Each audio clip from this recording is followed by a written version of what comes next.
hari ini aku mau ngobrol sama dua ketua keren di IPB University, khususnya PKU yaitu tahun pertama. Kita kenalan dulu nih sama ketua-ketua keren kita. Yang pertama ada Kak Fieza Hasbi sebagai Ketua Orma Eksekutif PKU. Halo Kak Fieza. Halo. Dan selanjutnya ada Kak Muhammad Fahmi Ajis Tarigan sebagai Ketua Dewan Eksekutif Asrama. Atau biasanya aku enaknya nyapa mereka sebagai Kak Eza dan Kak Ajis, betul nggak? Boleh. Oke, kita jadi nih teman-teman ya, kalau dilihat dari profil mereka, Kak Fieza dulu nih. Kak Fieza itu dari SMP, SMA, sampai kuliah tuh udah jadi ketua. Waktu SMP-nya tuh dia udah jadi ketua OSIS, di SMA-nya juga jadi ketua OSIS. Bahkan sekarang di masa kuliah dia udah jadi ketua lagi. Kenapa sih Kak Eja? Aku tuh penasaran kenapa harus ketua? Coba boleh dong dikasih tahu. Oke. Halo teman-teman semua. Di sini kenapa harus ketua berarti ya? Sebenarnya nggak harus ketua sih teman-teman untuk bermanfaat buat orang lain. Tapi di mana ketua ini adalah sebagai salah satu orang juga yang lumayan harus dijaga gitu. Karena teman-teman, ketua itu adalah pemilik amanah yang dimana dia akan dipertanggungjawabkan juga, dan dimana dia itu harus mengambil alih yang nanti kabinetnya berarti yang dipimpin gitu ya, yang dimana dia harus ngambil alih juga visinya, yang dimana dia juga harus ngebantu ngewujudin nih mimpi buat teman-temannya itu. Kayak gitu sih kurang lebih. Sebenarnya nggak bisa ketua. Keren banget ya, itu banget udah buat Kak Eza. Keren banget. Tapi yang di sebelah aku juga nggak kalah keren nih. Dia dari SMP-nya udah jadi ketua ekstrakurikuler, SMA-nya jadi ketua OSIS, bahkan ke IPB masuk lewat jalur ketua OSIS, dan sekarang bahkan jadi ketua di asrama. Keren banget, coba dijelasin kenapa nih dua orang itu kenapa harus jadi ketua? Kenapa harus keren gitu? Kenapa? Kalau dari POV aku sendiri, aku tuh orangnya tuh people pleaser. Jadi kayak apapun yang diminta sama teman-teman aku bakal berusaha buat ngewujudinnya. Sama kayak backstory aku naik jadi ketua ROHIS. Itu karena aku memang pas aku SMP itu aku terpilih menjadi ketua ROHIS SMP 1 Binjai. Aku berasal dari Binjai. Nah di situ posisinya itu pembina ROHISnya langsung minta, Jis, Bapak minta tolong buat kamu menjadi ketua umum ROHIS SMP 1 Binjai berikutnya. Jadi karena memang dari dulu aku dibiasain untuk diminta tolong, jadinya tuh aku jadi kayak people pleaser gitu. Sama kayak studi case aku jadi ketua OSIS itu dimintain tolong sama para ekskul. Sama juga kayak pas aku jadi nyalon jadi caleg kemarin, itu diminta sama anak-anak lorong aku. Waduh, berarti Kak Ajis ini tuh sangat dipercaya sama kelilingnya. Nah, kalau Kak Ajis berawal tuh dari people pleasure tadi bilangnya, tapi apakah saat menjalankan tuh dengan semaksimal mungkin, dengan enjoy, dengan passion Kak Ajis aja gitu? Atau gimana dong? Kalau dari aku sendiri, aku merasa happy ketika aku bisa bermanfaat sama orang lain, ketika aku bisa memberikan impact, dampak baik kepada orang lain, aku merasa senang. Karena saat aku menjadi ketua OSIS, aku merasain gimana enaknya ketika melihat orang lain menikmati karya kita sebagai ketua, itu faktor-faktor yang kita ciptakan. Waduh, keren banget. Jadi benar ya, ketua itu kita nggak cuma ngambil jabatan aja nggak sih, karena kita pengen bermanfaat untuk teman-teman yang lain. Keren banget sih. Aku aja nih ya, aku sebenarnya juga pernah jadi ketua di SMP, di SMA, cuma di masa kuliah tuh aku tuh jujur insecure karena aku ngeliat banyak banget orang-orang keren di kuliah. Aku juga tadinya mau melanjutkan ke organisasian sebagai ketua, cuma rasanya tuh insecure gitu Kak. Nggak kayak kalian yang berani, yang mau lanjut terus menjadi ketua. Tips buat orang-orang kayak aku nih, kayak mahasiswa-mahasiswa lain yang insecure, takut lihat orang-orang tuh rasanya keren-keren semua gitu. Gimana sih tips dari kalian supaya berani dan percaya diri bahwa ya kalau kita mau bermanfaat tuh kita pasti bisa gitu? Boleh dari Kak Eza dulu. Tips buat berani, yang pasti jangan takut. Iya, betul banget. Sebenarnya gini teman-teman, kalau misalnya teman-teman mau ngambil sebuah posisi ketua gitu ya, itu butuh keberanian yang agak buas sebenarnya. Tapi di satu sisi untuk teman-teman ini jangan merasa takut juga, percaya sama diri sendiri, karena ketika nanti emang teman-teman udah menjalani prosesnya, ya itulah gitu prosesnya. mau jadi ketua mau nggak jadi ketua itu pasti banyak banget tantangannya teman-teman. Tinggal teman-teman milih gitu tantangannya mau sebagai apa gitu. Dan yang pasti untuk teman-teman semua harus percaya sama kelebihan diri sendiri dan juga kekurangan diri sendiri itu dimanfaatkan. Betul Kayak gitu banget sih. sih. Oh ya, fun fact-nya ini Naisa juga ketua gitu ya dari SMP. Kita dulu satu regional gitu ya di Betul. SMP. Dan Naisa ini juga rekan saya gitu di SMP. Terima kasih Kak Eja. Oke, kalau dari Kak Eja sendiri gimana nih? Kalau dari aku tipsnya nggak ada kata terlambat buat belajar, karena walaupun kami posisinya udah menjadi ketua, itu tetap menjadi pembelajaran buat kami. Karena memang nggak ada manusia yang sempurna. Pasti walaupun mau sebagus apapun kami nilai sebagai ketua, pasti kami tetap memiliki kekurangannya. Jadi emang itu bakal menjadi terus untuk menjadi bahan pembelajaran bagi kami semua.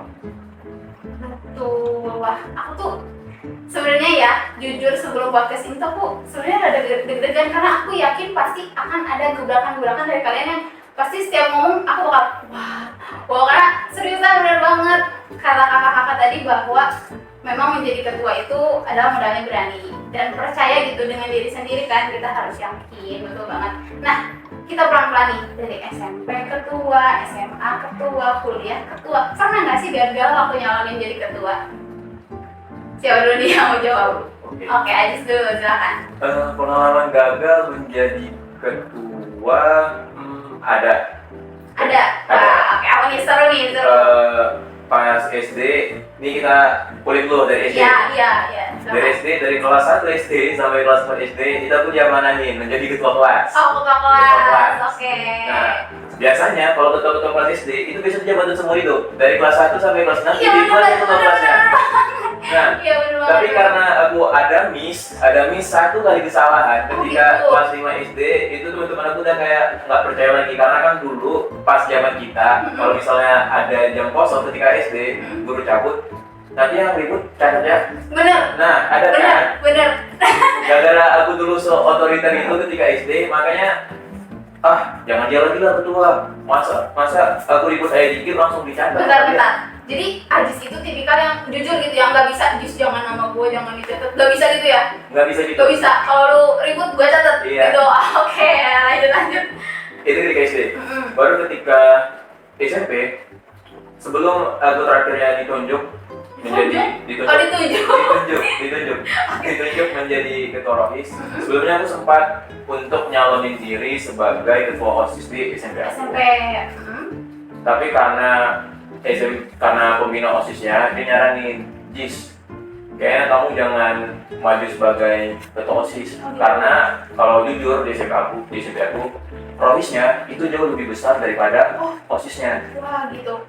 SMA mana nih? Di sana? SMP Oh, SMP mana? SMP ada satu Binjai. Oh gitu, keren banget ya harusnya tadi. Lanjut. Nah, baru pas masuk SMA itu nggak tahu kenapa tiba-tiba tuh jalan selalu mulus saja untuk jadi ketua. Iya benar. Paling tuh yang agak miss tuh cuma pas SD, SMP dan gitu doang. Tapi nggak tahu ke depannya itu bakal gimana. Benar sih. Wah, tepuk tangan banget. Guys, jadi yang misalnya video di sini, yang kalian lihat, dia mau jadi ketua, hidupnya mulus-mulus aja, punya banyak potensi, pasti ya keterima lah mau di mana aja. Enggak gitu ya. Setiap orang pasti punya kekurangannya, punya cerita-cerita unik di balik apa yang udah dia dapat sekarang kayak gitu. Kalau dari Kak Eja sendiri pernah nggak nih? Oke, berarti proses mau jadi ketuanya gitu ya? Iya. Oke. Atau jadi pernah nyalonin ketua apa gitu gagal? Oke, pas jadi ketuanya juga bisa ya? Bisa. Kalau Ajis tadi jadi ketua eskul ya? Gagal di ketua OSIS gitu, mau maju ke ketua. Kalau Ija kebalikannya gitu, gagal jadi ketua eskul gitu. Oh iya. Jadi ketua OSIS, oke. Di SMA tuh kayak gitu guys, jadi Ija pernah ngerasain juga gagal pencalonan dari ketua. Dan juga mungkin sebenarnya pas pemira kemarin, pas Eja nyalonin jadi pencalonan Ormawa XR ini juga itu udah merasa gagal di awal karena benar-benar yang sehektik dan seribet itu. Waduh. Wah itu lumayan. Lumayan banget sih. Itu lumayan ngegagalin mental dan fisik gitu ya. Tapi di mana Eja juga kan nggak sendiri gitu, perjuangan di situ tuh dibarengi juga sama Fatma sebagai wakil Eja gitu. Di situ tuh Eja dimotivasi terus dan akhirnya ya insya Allah amanah itu diamanahkan kepada Eja gitu, alhamdulillahnya. Dan mungkin untuk kegagalan saat menjadi ketua itu teman-teman ketika emang anggotanya itu udah gak percaya lagi sama kita. Wah itu titik terendah banget jadi ketua. Kayak ketua ngomong, ketua komunikasi, ketua mengarahkan, bahkan ketua berteman aja itu adalah sesuatu yang udah nggak ada gitu di organisasi itu. Wah itu titik terendahnya jadi seorang ketua. Nah dimana jangan sampai ada lagi organisasi yang kayak gitu sih, kejar kayak gitu. Ya, amin amin. Wah terima kasih banyak. Jadi guys, kegagalan itu bukan hanya tentang kita dapat atau enggaknya sih jabatan itu, tapi dalam prosesnya apakah kita kuat, apakah kita mampu, apakah kita dipercaya, ya kan? Ngomongin tadi soal temen nih ya, kalau jadi ketua tuh susah nggak sih nyari temen? Kayak apakah orang insecure atau malah sebaliknya kita jadi gampang? Kalau menurut dua ketua ini gimana nih?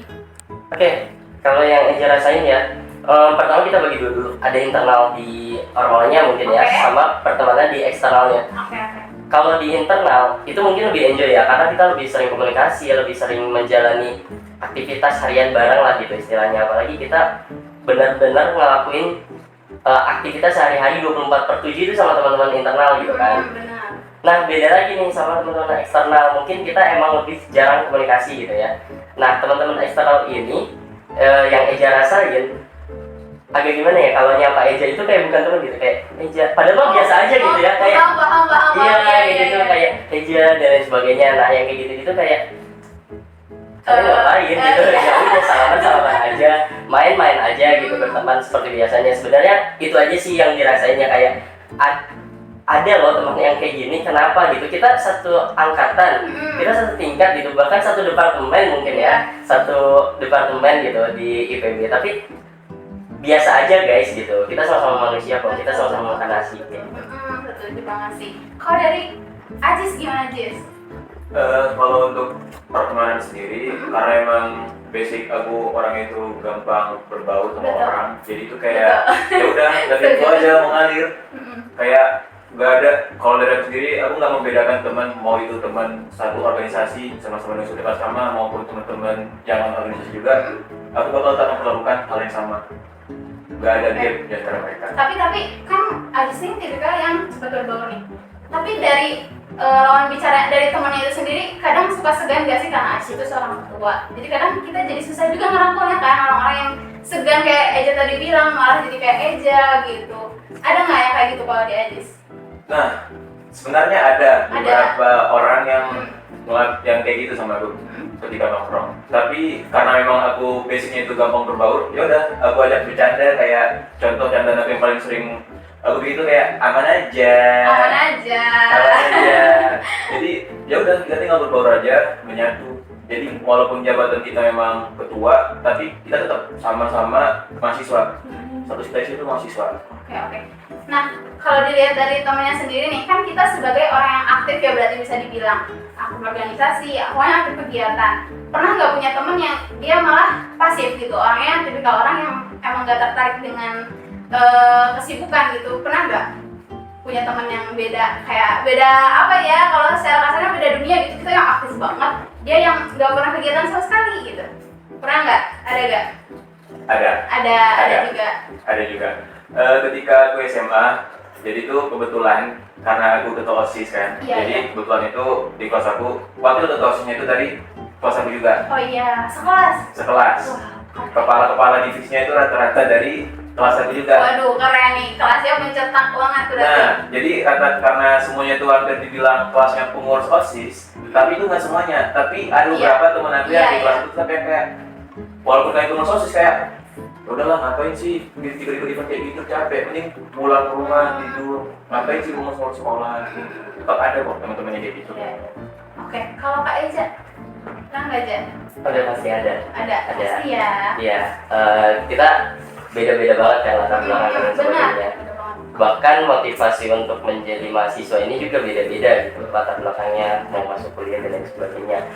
Yang ingin dicapai sama mereka itu juga bakal beda-beda. Betul. Nah itu yang menjadikan proses mereka pun berbeda-beda. Ada yang emang pengen aktif organisasi karena ABC dan sekian. Betul. Tapi ada juga yang emang pengen kayaknya saya fokus di akademik aja deh. Kayaknya saya fokus mungkin kupu-kupu boleh pulang atau mungkin fokus bisnis dan lain sebagainya. Itu ada. Teman-teman punya mimpi yang kayak gimana pun itu terserah teman-teman gitu. Tapi yaitu ngelakuin prosesnya yang positif, itu silakan aja. Yang penting nggak merugikan orang lain, itu aja sih. Oke, karena aku mau sedikit cerita nih. Aku tuh pernah punya teman yang beda banget backgroundnya dan itu sangat sulit kita menjalaninya. Dia mau main, aku yang nggak bisa. Ayo dong naik kumpul, aku yang nggak bisa. Jadi kita tuh rada-rada, nah kan senggang ya karena interaksinya jarang. Nah makanya kebanyakan teman-teman aku tuh orang-orang yang aktif juga. Jadi kita satu lingkup bareng, rapat bareng kayak gitu. Nah mungkin buat kedepannya ya, sebenarnya bisa aja. Cuma mungkin lebih diseimbangin lagi. Kalau kita yang sibuk, mungkin tetap harus juga berteman dengan yang lain biar bisa bertukar cerita juga kayak gitu. Oke nih, kan itu dari segi pertemanan ya. Selanjutnya aku mau bahas tentang kalian sebagai ketua di IPB ini. Kalian lagi ngejalanin program besar nggak sih sekarang atau lagi persiapan program besar nih? Dari satu-satu aku pengen tahu apa yang sedang dipersiapkan. Oke, kalau program ya teman-teman, fun fact-nya Ormawa X itu ada 73 program kerja selama 1 tahun pengurusan ini. Nah, 73 program kerja ini ada satu mega proker yang sekarang lagi dijalani. Ini mungkin teman-teman PKU juga dan bahkan alumni PKU juga ya udah pada tahu dengan yang namanya Passion FESMA. Nah, sekarang itu disingkatnya PASMA. Mungkin tahun-tahun sebelumnya itu belum digabung Passion sama FESMA ini. Nah, sekarang digabung. PASMA ini lagi running teman-teman, bahkan per pagi tadi itu lagi rapat generasi, itu lagi ragian. Seangkatan gitu. Ini teman-teman kita kepanitiaannya open juga kepada teman-teman non ekse gitu ya untuk berkontribusi lah di program kerja mega proker ini. Tapi alhamdulillahnya sekarang sedang running. Insya Allah outputnya juga untuk mengembangkan dan juga melayani teman-teman PKU ya sekitar 5.000 orang itu. Sekarang lagi sibuk-sibuknya dong ya? Lumayan. Oke. Tadi namanya apa? PASMA. PASMA itu kegiatan buat anak PKU. Iya. Informasiin dong. Iya benar, kegiatan buat anak PKU dan mungkin teman-teman ini tuh kegiatan terbesar gitu ya di PKU yang bakal teman-teman rasain gitu PASMA ini. Karena setiap kita kemana-mana gitu, ada orang lagi rapat, lagi ngumpul. Oh ternyata ini lagi rapat panitiaan PASMA gitu, nggak di mana gitu ya. Kayak gitu sih. Oke, kalau dari DEA sendiri apa nih proker besar yang sedang dipersiapkan? Kalau dari Dewan Eksekutif Asrama sendiri itu ada satu mega proker yang sedang running yaitu Porseni, yang dimana Porseni itu hampir mirip kayak Fashion Investment, namun lingkupnya cakupan itu cuma khusus untuk anak-anak asrama. Jadi Porseni itu bisa dibilang tuh kayak turnamen olahraga dan seni yang dimana di asrama itu kan memang ada gedung-gedungnya. Yang itu kayak Astra ada gedung C1, C2, C3, di Asri ada A1, A2, A4, A5. Yang dimana nanti setiap gedung itu bakal berlomba-lomba untuk memperebutkan juara di Porseni nanti. Oke. Jadi nanti lombanya lawan gedung sama gedung gitu ya? Iya, lawan gedung sama gedung. Oke. Nah kan dari Ormawa XC ada proker gede, dari DA juga proker gede. Nah kalau dari kedua organisasi ini ada rencana collab gak sih, program collab gitu untuk kedepannya? Oke, kalau misalnya dibilang kolaborasi sebenarnya kita harus berkolaborasi ya karena DAI juga kan merupakan sebuah cakupan dari PKU sendiri gitu kan, yang merupakan anak-anak PKU juga. Secara substansial memang kita harus sering kolaborasi gitu, entah dalam diskusinya, dialektika dan lain sebagainya gitu. Namun untuk secara insidental di program kerja besar nanti kita nggak akan kolaborasi ya, kita emang akan running masing-masing, kita mewadahi teman-teman berdasarkan ruang lingkupnya kayak gitu kurang lebih. Sudah mewakili itu ya, jadi dari Aji sendiri ada tambahan? Kalau dari aku sebenarnya Ormawa XC sama Dewan Eksekutif itu sebenarnya sama, namanya yang membedakan itu cuma cakupan doang sama lingkupnya doang. Paham. Sama kayak Indra Eja, mungkin kalau dari segi proker kayaknya nggak bakal ada proker yang dikolaborasikan, tapi kami bakal terus bersinergi untuk memajukan mahasiswa-mahasiswa PKU kita. Oke. Kan tadi dari Ormawa juga udah punya program rencana, dia juga punya. Nah, kalau dari segi ketuanya sendiri dalam menjalani organisasi tersebut tuh ada tantangannya nggak sih? Kayak lebih apa yang sedang diusahakan untuk dirapihkan gitu, yang susah dijalani, yang sedikit jadi tantangan bagi kalian gitu? Tantangan nih teman-teman. Jadi kalau bicara tantangan ya, kita itu punya program Fashion FESMA itu panitianya bukan dari Excel. Ya, jadi kita open rekrutmen Untuk panitiaan semua PKU. untuk ke semua PKU gitu, untuk jadi staff-staff, bahkan ada kadif juga gitu. Nah, ini tuh menjadi tantangan. Kenapa? Di dalam kepanitiaan itu ada yang namanya instrumen komunikasi. Nah, instrumen komunikasi ini itu adalah instrumen yang paling mendasar untuk perwujudan kesuksesannya sebuah acara gitu, termasuk di kepanitiaan ini gitu. Nah, komunikasi yang dijalankan dengan staff-staff itu perlu kecerdasan yang kuat, karena ya mereka masuk gitu ke atmosfernya EXE lah, kurang lebih kayak gitu. Kita harus ngejaga hubungan juga antara EXE dan non EXE, jangan sampai ada eksklusivitas gitu antara mereka. Dan mungkin juga salah satu cara-cara yang dilakukan sama mereka gitu, cara-cara yang dilakukan, cara-cara keorganisasian yang dilakukan sama kepanitiaan gitu, itu juga harus disesuaikan dengan apa yang dimau sama ketua-ketuanya gitu. Nah, itu lumayan tantangan. Jadi gimana cara ininya itu bisa dengan kita sebagai ketuanya ngeevaluasi, ngemonitoring mereka, memberikan komunikasi yang efektif kepada mereka. Itu bisa jadi salah satu cara kita juga untuk memonitoring tantangan-tantangan yang ada di kepanitiaan, apalagi program yang segede gitu. Iya, jadi kita tuh nggak cuma fokus ke programnya aja, ke pelaksanaannya aja, tapi bahkan orang-orang yang di dalamnya yang lebih penting dari itu. Makanya komunikasi itu adalah nilai utama yang harus kita jaga ya, Eja ya. Sepakat. Ya. Oke, kalau Aji sendiri nih dari Dewan Eksekutif Asrama gimana? Kalau dari tantangan aku sendiri, kalau menurut aku sendiri itu jujur, karena juga aku berasal dari kota kecil, kota Binjai, dan juga kalau dibandingkan kemajuan Bogor sama Binjai itu yang berbeda jauh. Jadi begitu aku terjun di dunia organisasi perkuliahan, terutama di kampus top 5 kayak IPB, itu sempat kaget. Wah, benar-benar beda organisasi OSIS di SMA aku sama organisasi di dunia perkuliahan yang benar-benar beda jauh. Jadi itu yang menjadi tantangan terberat bagi aku, yaitu proses adaptasinya. Betul banget itu sih. Proses adaptasinya, dan juga aku di sini bertemu dengan orang-orang baru yang mempunyai latar belakang yang berbeda. Betul. Itu yang membuat aku agak kesulitan untuk menyesuaikan diri. Tapi karena kita dari latar belakang berbeda, itu yang bikin seru dunia organisasi itu. Karena kita memiliki latar belakang yang berbeda-beda, basic yang berbeda, tapi kita disatukan yaitu di satu organisasi. Betul.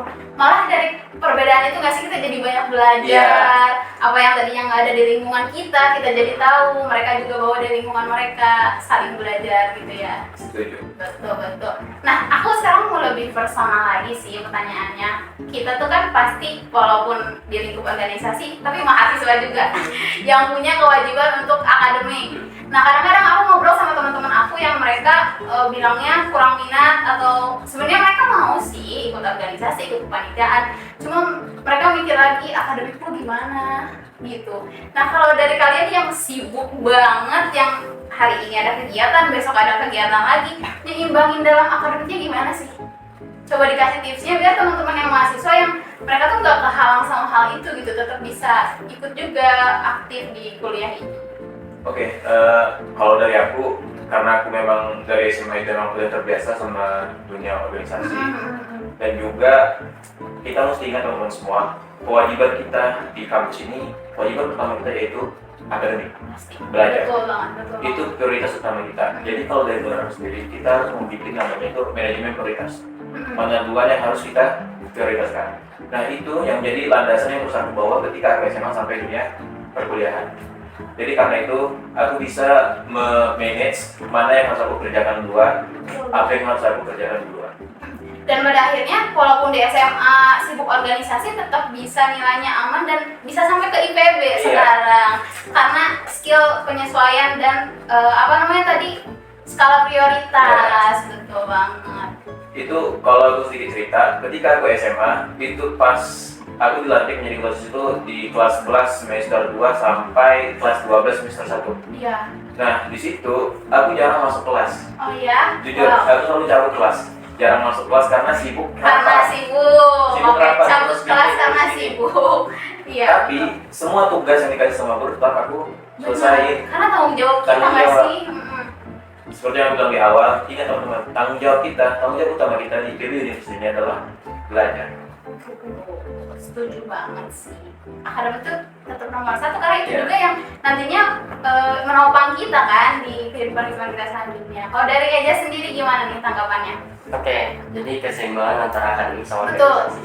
Nah, teman-teman di sini ngelanjutin ya, tadi udah terwakilkan juga sama Iya. Agis. Selain berdua itu juga sebenarnya banyak waktu-waktu yang kita korbankan gitu. Iya. Kayak bahkan waktu privasi kita kayak tidur, makan, main dan lain sebagainya itu tuh harus dikorbanin teman-teman. Kalau aku tuh punya prinsip gini. Ada 3 keadaan yang bakal kita hadapin saat kita berorganisasi di kampus. Apa tuh? Pertama, waktu akademik. Kita belajar, kita ya berhubungan dengan akademik udah pasti belajar gitu ya. Waktu organisasi sama waktu main. Karena waktu istirahat itu udah sesuatu yang pokok gitu, itu bukan sebuah pilihan. Nah, kita itu harus mengorbankan salah satunya. Kalau misalnya kita mau organisasi tapi sambil mau main-main juga, otomatis kita harus mengorbanin waktu akademik. Betul, iya lagi. Itu udah pasti. Benar lagi. Itu akademik teman-teman itu pasti dikorbanin. Sebaliknya, kalau misalnya emang teman-teman mau akademik tapi sambil main juga di kampus ini, itu waktu organisasi yang dikorbanin teman-teman. Atau kalau misalnya mau main-main yang dikorbanin, berarti teman-teman dapat akademik sama organisasinya. Itu prinsip yang Eja lakuin. Jadi gimana caranya biar kita dapat ketiganya? Nah, Aduh, seru nih. caranya Seru. itu adalah organisasi ini teman-teman jangan dianggap sebagai beban kerja. Benar. Nah, kita di organisasi itu harus dari hati. Kita di situ tuh emang benar-benar ruang kita untuk menjadikan itu sebagai sebuah rumah gitu. Nah, kita mau main sok main mau nggak di organisasi gitu. Mau belajar mau nggak di organisasi gitu. Jadi jangan kita memilah-milah juga organisasi kerja gitu ya. Kalau mindset kita ke situ, wah itu jadi beban sih kita. Iya Ya, banget. kita ngerjain tugas-tugas organisasi itu dianggap beban banget gitu ya. Tapi kalau misalnya itu kita anggap sebagai oh ini tempat istirahat kita, tempat main kita, walaupun istirahat itu opsional gitu ya. Iya. Ya, tapi ya kayak gitu teman-teman. Kita ingat juga porsi kita, jangan ikut oh ada organisasi ini kita ikut, ada ini kita ikut. Kalau misalnya sanggup sok mau enggak silakan. Tapi kalau misalnya kita tahu porsi kita, batasan kita, ya itu harus diperjuangkan juga teman-teman. Jangan sampai ngeganggu keseimbangan tiga-tiganya itu. Betul. Harus setuju banget sih Eja. Aku juga ngalamin itu karena aku sekarang di organisasi tuh ngerasanya sama teman-teman divisi aku tuh deket banget. Jadi malah bener kita main di divisi itu, kita istirahat. Bahkan orang-orang ada yang bilang istirahat aku ya kumpul sama teman-teman aku gitu kan. Ya bener banget. Jadi sebenarnya akademik sama organisasian itu atau kepanitiaan itu bukan sesuatu yang bertolak belakang, masih bisa kita seimbangkan gitu kan, kayak gitu. Iya. Nah, kan kalian udah punya pengalaman yang banyak nih, kalian juga udah tahu susah senangnya dalam organisasi itu kayak gimana. Punya pesan gak sih buat adik-adik kita yang mereka juga pengen nih nanti di saat kuliah itu aktif di organisasi? Oke, mungkin buat adik-adik maba asik. Kita bakal nyambung OTW, banget. OTW. Nah, untuk yang mau masuk ke organisasi, pesan aku mungkin tadi udah dilampirin ya. Teman-teman mau masuk organisasi itu buat apa? Motivasi awalnya itu apa gitu? Selain motivasi internal dan juga eksternalnya perhatiin gitu. Teman-teman harus kuat sama motivasi itu gitu. Jangan cuma mau benefit yang kayak pengalaman, relasi, public speaking dan lain sebagainya. Soft skill itu teman-teman bakal datang dengan sendirinya. Itu hanya sebagai bonus. Tapi apa yang mau teman-teman lakuin di organisasi itu teman-teman? Apakah mau bermanfaat bagi orang lain gitu? Apakah ngelihat keresahan-keresahan ataukah emang ingin menyelesaikan masalah-masalah dan lain sebagainya gitu? Karena dengan teman-teman punya motivasi yang kuat dari hati dan teman-teman ingat bakal dipertanggungjawabkan, semua yang teman-teman inginin tadi, public speaking, relasi dan sebagainya, itu datang dengan sendirinya dan itu bakal menjadi bonus buat teman-teman semua kayak gitu. Jadi buat teman-teman semua yang mau masuk organisasi, silahkan aja gitu. Di IPB ini banyak banget organisasi yang bisa teman-teman masukin. Ada 184 ormawa yang bisa dimasukin ke IPB. 184. 184. Termasuk Jangan takut kehabisan. jangan takut kehabisan. Tapi teman-teman jangan FOMO-FOMOan juga. Benar. Nomor satu. Nomor ya, satu. Setuju. Aku masuk ini karena aku FOMO. Enggak boleh. Banyak yang teman-teman. daftar. Banyak yang Teman-teman daftar. aku daftar gitu ya. Jangan teman-teman. Karena di situ teman-teman bakal terganggu juga. Selain yang teman-teman bisa make waktu teman-teman buat sendiri, buat diri sendiri, buat akademik dan lain sebagainya, keluarga bahkan tapi teman-teman ikutan organisasi FOMO yang akhirnya terpaksa capek dan sebagainya, itu sayang banget sih. Ya, jadi di awal tuh harus dipikirin matang-matang. FOMO itu nanti kalian bakal kena di dunia kuliah itu, kalian bakal gitu ya sama hal itu. Kalau Ajis gimana nih, Jis? Tanggapannya Jis? Kalau tentang pesan buat generasi, buat para maba angkatan 62 yang bakal masuk ke generasi, yang pertama, jangan pernah takut untuk mencoba. Aduh, setuju lagi. Jangan pernah takut untuk mencoba. Karena kita nggak tahu rezeki kita itu di mana. Iya, benar banget. Sama kayak yang dia bilang, perbaiki niat kita. Tujuan kita masuk organisasi itu maunya apa? Dan juga teman-teman semua, mungkin ada pepatah yang bilang kalau mau berkembang harus keluar dari zona nyaman. Setuju. Sebenarnya teman-teman itu harus memperluas zona nyamannya. Oh, gitu. Teman-teman harus memperluas zona nyamannya. Kalau teman-teman meninggalkan zona nyaman, otomatis teman-teman bakal kehilangan zona nyaman tersebut. Dan belum tentu teman-teman bakal mendapatkan zona nyaman yang baru. Tunggu Jis, jadi bukan keluar dari zona nyaman tapi memperluas Perluas zona nyaman. Wah, aku baru dapat itu tuh Jis, keren banget. Lanjutin. Jadi karena teman-teman udah memperluas zona nyamannya, jadi ketika kita mau aktif sini, kita udah ngerasa nyaman. Karena emang itu zona nyaman kita. Bener. Iya. Setuju. Mungkin itu yang menjadi kesalahan banyak para orang yang pengen nyoba organisasi. Mereka keluar dari zona nyaman karena mereka, aku pengen berkembang, aku pengen nyoba tantangan baru. Tantangan itu nggak hanya datang ketika kita keluar dari zona nyaman. Ketika kita di dalam zona nyaman, juga pasti bakal banyak tantangan-tantangan yang datang. Makanya satu prinsip aku, perluas zona nyaman kita. Dengar guys, dicatat, perluas zona nyaman kita. Setuju banget, keren banget. Dua-duanya jawabannya sangat insightful ya guys. Tapi ini pertanyaan terakhir nih. Aku pengen tahu harapan kalian buat kedepannya. Ini umum aja, entah harapan dari diri kalian untuk yang lain atau untuk organisasi yang sedang kalian jalani. Aku pengen dengar harapan terbesar kalian. Untuk pertama buat teman-teman organisasi gitu ya, sama juga kuatin motivasi kalian. Niat awal untuk masuk organisasi itu apa? Terus tadi benar banget kata Ajis, perluas zona nyaman. Kita nggak boleh membatasi zona nyaman kita gitu ya. Nah jadi teman-teman dikuatin niatnya, kerjanya harus dari hati. Karena benefit-benefit lain itu akan muncul dan datang dengan sendirinya. Dan harapannya untuk organisasi yang pasti dirasakan manfaatnya, dirasakan dampaknya untuk eksternal dari kepengurusan, dan nggak lebih penting dari internalnya juga. Atau sebenarnya paling pengen kalau misalnya organisasi itu tuh nggak cuma mikirin eksternal, gawe proker gitu, udah proker, tapi internalnya juga diperhatiin. Pelayanan yang dipakai keluar itu ditangkap sama internal juga. Pengembangan, pengabdian, pergerakan yang dipakai keluar itu ditangkap sama internalnya juga gitu. Jangan sampai kita itu jadi kerocok-kerocok proker doang gitu ya. Itu organisasi yang toksik kalau menurut kita ya. Nah, tapi tetap teman-teman yang tadi Adis bilang juga, tantangan itu bakal ada. Nah, cuman masalah dari tantangan itu, bagaimana kita cari akar masalahnya, bagaimana kita menyelesaikannya, itulah yang diperlukan untuk abad saat ini. Kayak gitu sih kurang lebih. Oke, kalau harapan dari aku, buat teman-teman semua yang udah memutuskan untuk terjun di dunia organisasi, selamat datang, karena proses yang kita lalui itu bakal berat, bakal banyak tantangan yang datang silih berganti. Setiap proker pasti memiliki tantangannya sendiri, setiap kabinet, setiap kepengurusan pasti punya tantangannya sendiri, dan setiap masa pasti ada orangnya. Dan juga pesan terakhir, nggak yang pesan terakhir sih, pesan terakhir Waduh, ada gimana? Dan harapan ke depannya buat teman-teman semua yang mau terjun di dunia organisasi, ayo silahkan. Kita semua di sini itu sama. Kita di sini sama-sama mahasiswa, sama-sama belajar. Aku, Eja, walaupun jabatan kami itu sebagai ketua, tapi kami sebenarnya ini masih belajar. Yang membedakan kita semua itu cuma di amanah doang, tapi dari segalanya itu kita sama. Kita sama-sama mahasiswa IPB University. Waduh, tepuk tangan dong untuk narasumber. Aku yakin yang nonton itu pasti banyak banget teman-teman pembelajaran karena nggak cuma kalian, aku aja nih yang ada di sini.